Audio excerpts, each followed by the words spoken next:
오늘 우리에게 주시는 하나님 말씀은 에스겔 34장 17절부터 31절까지 말씀입니다. 주 여호와께서 이같이 말씀하셨느니라. 나의 양떼 너희여, 내가 양과 양 사이와 숫양과 숫염소 사이에서 심판하노라. 너희가 좋은 꼴을 먹는 것을 작은 일로 여기느냐? 어찌하여 남은 꼴을 발로 밟았느냐? 너희가 맑은 물을 마시는 것을 작은 일로 여기느냐? 어찌하여 남은 물을 발로 더럽혔느냐? 나의 양은 너희 발로 밟은 것을 먹으며 너희 발로 더럽힌 것을 마시도다 하셨느니라. 그러므로 주 여호와께서 그들에게 이같이 말씀하시되, 나 곧 내가 살찐 양과 파리한 양 사이에서 심판하리라. 너희가 옆구리와 어깨로 밀어뜨리고 모든 병든 자를 뿔로 받아 무리를 밖으로 흩어지게 하는도다. 그러므로 내가 내 양떼를 구원하여 그들로 다시는 노략거리가 되지 아니하게 하고 양과 양 사이에 심판하리라. 내가 한 목자를 그들 위에 세워 먹이게 하리니 그는 내 종 다윗이라. 그가 그들을 먹이고 그들의 목자가 될지라. 나 여호와는 그들이 하나님이 되고 내 종 다윗은 그들 중에 왕이 되리라. 나 여호와의 말이니라. 내가 또 그들과 화평의 언약을 맺고 악한 짐승을 그 땅에서 그치게 하리니 그들이 빈들에 평안히 거하며 숲을 가운데서 잘지라. 내가 그들에게 복을 내리고 내 산 사방에 복을 내리며 때를 따라 소낙비를 내리되 복된 소낙비를 내리리라. 그리한즉 밭의 나무가 열매를 맺으며 땅이 그 소산을 내리니 그들이 그 땅에서 평안할지라. 내가 그들의 멍에의 나무를 꺾고 그들을 종으로 삼은 자의 손에서 그들을 건져낸 후에 내가 여호와인 줄 그들이 알겠고 그들이 다시는 이방의 노략거리가 되지 아니하며 땅의 짐승들에게 잡아먹히지도 아니하고 평안히 거주하리니 놀랄 사람이 없으리라. 내가 그들을 위하여 파종할 좋은 땅을 일으키리니 그들이 다시는 그 땅에서 기근으로 멸망하지 아니할지며 다시는 여러 나라의 수치를 받지 아니할지라. 그들이 내가 여호와 그들의 하나님이며 그들과 함께 있는 줄을 알고 그들 곧 이스라엘 족속이 내 백성인 줄 알리라. 주 여호와의 말씀이니라. 내 양 곧 내 초장의 양 너희는 사람이요 나는 너희 하나님이라. 주 여호와의 말씀이니라. 아멘. 오늘 본문 말씀을 보시면 하나님께서 이스라엘 백성들에게 말씀을 하고 있습니다. 1절의 말씀에 보면 주 여호와께서 말씀하셨느니라. 그리고 31절 제일 끝에도 주 여호와의 말씀이니라. 주 여호와의 말씀임을 먼저 밝힌 이후에 그 다음부터 이어지는 말씀에 보면 하나님께서 1인칭으로 말씀을 전하고 계십니다. 그래서 오늘 본문 말씀을 읽어가다 보면 계속해서 반복되는 표현이 있습니다. 내가 17절에도 보시면 내가 양과 숫염소 사이에서 하나님께서 직접 말씀하시죠. 내가 오늘 본문 31절까지 말씀에 보면 계속해서 내가라는 단어가 반복되고 있습니다. 이것은 하나님의 주권을 상징하는 표현입니다. 하나님께서 모든 역사의 주인이 되셔서 하나님 뜻대로 무언가 일을 이루실 것이라는 하나님의 그 주권, 그리고 반드시 행하겠다는 하나님의 의지가 담겨있는 표현이 내가라는 표현 아니겠습니까? 그래서 내가 무엇인가 하겠다 하는 하나님의 그 의지의 강력한 그 의지의 모습이 본문에 드러나고 있습니다. 하나님께서 행하시고자 하시는 것이 무엇입니까? 이스라엘 백성의 회복이죠. 이스라엘 백성이 바벨론의 포로로 끌려갔지만 이제 하나님께서 그 포로된 땅에서 이스라엘 백성을 돌아오게 하실 것이고 새로운 공동체, 새로운 역사를 이루어가도록 하겠다는 하나님의 그 의지의 표현이 내가라는 그 1인칭의 반복으로 드러나는 것입니다. 시편 8편 말씀에 보면 하나님은 사람을 생각하시고 권고하신다 말씀하고 있습니다. 택한 백성을 포기하지 않으시고 끝까지 이끄시는 하나님의 이 강력한 뜻과 그 뜻을 이루시려는 하나님 의지의 표현이 내가라는 한 단어 속에 다 드러나는 것이죠. 오늘 하나님께서 주권을 가지시고 모든 역사의 주인으로서 택한 백성들을 위하여 행하시는 그 하나님의 역사, 그것을 성경에서 바라볼 뿐만 아니라 우리의 삶의 자리에서도 우리가 경험하며 살아갈 수 있습니다. 모든 역사의 주인 되신 하나님께서 행하시는 그 일들을 오늘 하루의 삶의 자리에서도 경험하시는 저와 여러분이 될 수 있기를 바랍니다. 그렇다면 본문을 통해서 하나님께서 행하신 일이 무엇인지, 이스라엘 백성을 위하여 하나님 행하시는 일이 무엇인지를 구체적으로 몇 가지 살펴볼 수 있습니다. 첫 번째, 하나님께서는 심판하시겠다 말씀합니다.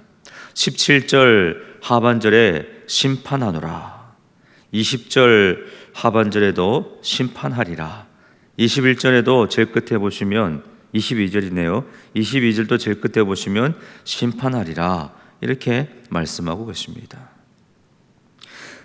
하나님께서는 34장 1절부터 16절까지 말씀 통하여서 이스라엘의 악한 목자들을 심판하시겠다 말씀하고 있습니다. 목자들의 타락이 백성들을 어려운 길로 빠뜨렸기 때문이죠. 더불어서 오늘 본문에서도 심판에 대한 말씀을 하고 있는데, 오늘 본문에서 심판의 대상은 양떼 중에서 악한 무리들을 심판하시겠다 그렇게 말씀합니다. 자, 이 지도자들, 목자들이 타락했을 뿐만 아니라 백성들 사이에서의 영향력을 끼칠 수 있는 그 무리들 중에서도 타락한 사람들이 많아서 이스라엘 백성 양떼들을 어렵게 했다는 것이죠. 그들의 악행이 18절에 나타나고 있습니다. 18절에 보시면 너희가 좋은 꼴을 먹는 것을 작은 일로 여기느냐, 어찌하여 남은 꼴을 발로 밟았느냐. 이 말씀, 여기서 좋은 꼴이라는 표현이 나오고 또 18절에 맑은 물이라는 표현이 나옵니다. 이 좋은 꼴과 맑은 물이라는 표현은 모든 양을 위한 하나님의 은총을 가리키는 표현입니다. 모든 백성을 위하여 하나님 베푸시는 복을 가리키는 표현이죠. 그런데 양떼 중에서 유력한 자들, 영향력 있는 자들이 하나님의 은총을 다 독식했습니다. 독점하고 자기들이 차지했던 것이죠.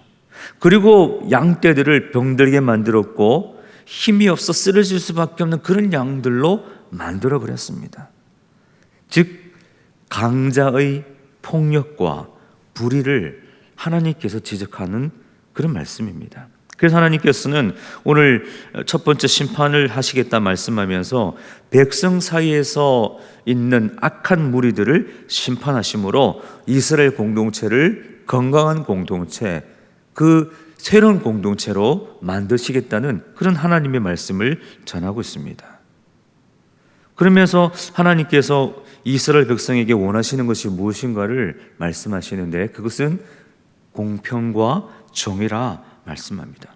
이스라엘 백성들 사이에서 그 목자들과 영향력 있는 그룹들이 공평과 정의를 행하지 아니하고 폭력과 불의를, 독점을 행함으로 백성을 어렵게 만들었다면 하나님께서 공평과 정의를 회복하게 하셔서 이스라엘 공동체를 세우실 것이라 말씀합니다. 그렇다면 오늘 우리의 모습, 지금 우리가 살아가는 믿음의 자리에서 우리가 가져야 할 것이 무엇일까요? 그것은 우리의 자리에서 공평과 정의를 실천하는 일입니다. 하나님께서 이스라엘 공동체 안에서 공평과 정의가 상실되어 그것을 회복시키겠다 말씀하셨다면, 오늘 믿음의 길을 걸어가는 저와 여러분들이 우리가 살아가는 삶의 자리에서 공동체 안에서 공평과 정의를 실천하며 하나님 앞에 설 그날을 준비해야 하지 않겠습니까? 오늘 하루도 이 하나님의 말씀을 기억하시고 우리가 만나는 삶의 자리에서, 상황 속에서, 공동체 안에서 정의를 실천하고 공평을 실천하면서 하나님 뜻 가운데 걸어가는 저와 여러분이 될 수 있기를 바랍니다. 두 번째로, 오늘 하나님께서 내가 하겠다라고 말씀하셨는데 그 하시는 일의 두 번째는 이것입니다. 평화를 주시겠다 말씀합니다. 23절부터 25절까지가 이 말씀을 하고 있습니다. 23절 말씀에 보면 하나님께서 한 목자를 세우시겠다 말씀합니다. 그 목자는 다윗이라고 말씀합니다. 24절 말씀에 보면 그가 왕이 되어서 통치할 것이라 이렇게 말씀하고 있습니다. 그리고 25절의 말씀에 보면 또 화평의 언약을 맺어서 평안 가운데 거하게 할 것이라 이렇게 말씀하죠. 그런데 오늘 본문 말씀에서 다윗이라고 표현하고 있고요, 그가 왕이 될 것이라 말씀하고 있습니다. 이 다윗이 왕이라는 표현은 궁극적으로 상징하는 바가 있습니다. 즉 메시아 예수 그리스도를 가리키는 표현이고, 그가 궁극적으로, 예수님께서 궁극적으로 우리에게 왕이 되시며 왕 되신 예수님께서 우리에게 평안을 주실 것이라는 그 예언의 말씀, 그 말씀을 하고 있는 것입니다. 사무엘하 7장 말씀에 보면 다윗과 하나님의 언약을 맺으시는데 다윗을 통하여서 메시아가 오실 것이라 말씀하고 있습니다. 그 연장선에서 오늘 본문 말씀이 곧 다윗의 가문을 통하여 메시아가 오실 것이고, 그 메시아가 궁극적으로 이스라엘 백성 가운데, 택한 백성 가운데 평화를 주실 것이라는 그 말씀을 하는 것이죠. 평화에 대한 약속입니다. 이스라엘 백성에게 평화를 주시겠다는, 평화의 시대를 열어가시겠다는 하나님의 말씀입니다. 여러분, 이 말씀을 생각해 보십시오. 지금 이스라엘 백성이 어디에 있습니까? 바벨론의 포로로 끌려가 있습니다. 나라를 잃고 성전을 잃어버리고 그 어려움 가운데 포로지에서 생활하고 있던 이스라엘 백성의 그 어려운 상황을 생각해 보십시오. 그들에게 정말 필요한 것이 무엇이었겠습니까? 평안 아니겠습니까? 평화의 시대를 그들은 갈망했을 것입니다. 그래서 하나님께서 오늘 약속하십니다. 평화에 대한 약속을 하고 계시죠. 내가 너희들에게 평화를 허락하노라. 그리고 이 하나님의 약속의 말씀은 예수 그리스도를 통하여서도 연결되며 성취되고 있습니다. 예수님께서 우리에게 오셔서 하신 말씀, 나의 평안을 너희에게 주노라. 평안을 주노라. 내가 너에게 주는 평안은 세상에 주는 것과 같지 않다. 그렇게 말씀하셨죠. 오늘 하나님께서 우리에게 하시는 일 두 번째는 평화입니다. 택한 백성들에게 평안을 주시는 하나님이시죠. 하나님의 평안이 오늘 우리 모두에게 함께 하시기를 주님의 이름으로 축복합니다. 우리의 평안을 깨뜨리는 여러 가지 상황들이 있습니다. 문제들이 있습니다. 그러나 그 가운데서도 세상에 주는 그런 걱정과 염려 내려놓으시고 예수님이 주시고자 하시는 그 평안을 바라보시면서 평화의 주님과 함께 오늘도 동행하심으로 그 평안 가운데 머무시는 우리 모두가 될 수 있기를 바랍니다. 세 번째로 하나님께서 하시는 일, 세 번째는 하나님께서 복을 주시겠다 말씀합니다. 포로되어 있는 이스라엘 백성들을 향하여 복 주시겠다 약속하시죠. 26절 말씀입니다. 내가 그들에게 복을 내리고 내 산 사방에 복을 내리며 때를 따라 소낙비를 내리되 복된 소낙비를 내리리라. 자, 이스라엘 백성들, 이스라엘 사회에서 그 환경에서 중요한 것은 물입니다. 물이 있어야 생존할 수 있습니다. 그런데 그 물을 어디서 얻을 수 있습니까? 자기들 힘으로 얻을 수 없습니다. 전적으로 하늘에서 비가 내려야만 그 물을 공급받을 수가 있습니다. 다른 방법이 없지요. 그런데 하나님께서 복된 소낙비를 내리게 하시겠다, 그렇게 말씀하고 있습니다. 그리고 그 소낙비가 수확, 풍성한 수확의 그 기초가 되어서 많은 열매를 거둘 것이라 27절에 말씀하고 있습니다. 밭에 나무가 열매를 맺으며 땅이 그 소산을 낼 것이다. 하나님께서 복 주시겠다 말씀하고 있습니다. 그런데 귀한 말씀이 나옵니다. 27절 말씀해 보시면 때를 따라 소낙비를 여리되. 26절 말씀에 때를 따라 소낙비를 여리되. 때를 따라 가장 적당한 때에 맞게 하나님께서 소낙비를 내리겠다 말씀하고 있습니다. 이스라엘 백성들 걱정할 것이 없죠. 하나님께서 때를 따라서 기한을 보시고 적당한 때에 복된 소낙비를 내리게 하시니 이스라엘 백성은 농사지어 거두기만 하면 되는 것입니다. 하나님의 복입니다. 이 말씀을 우리의 신앙생활에 적용해 볼 수 있습니다. 우리의 인생에도 가뭄이 있습니다. 어려울 때가 있습니다. 우리의 힘으로 다 해결할 수 없습니다. 그럴 때 필요한 것이 무엇입니까? 때를 따라 부으시는 하나님의 은혜가 필요한 것이죠. 하나님의 은혜가 때를 따라 내리는 그 인생이 가장 복된 인생 아니겠습니까? 오늘 우리의 삶의 주인 되신 하나님께서, 우리의 아버지 되신 하나님께서 이 세상 가운데 살아가고 있는 저와 여러분의 모든 삶의 자리에 때를 따라 복된 소낙비를 내리셔서 풍성케 하시고 또 평안 가운데 거하게 하시고 놀라운 은혜 가운데 거하게 하실 줄 믿습니다. 그 하나님의 복된 소낙비가 저와 여러분에게 임할 줄로 믿습니다. 자, 그렇다면 하나님께서 하시는 일 세 가지를 나누었습니다. 심판, 평화를 주심, 복을 주심.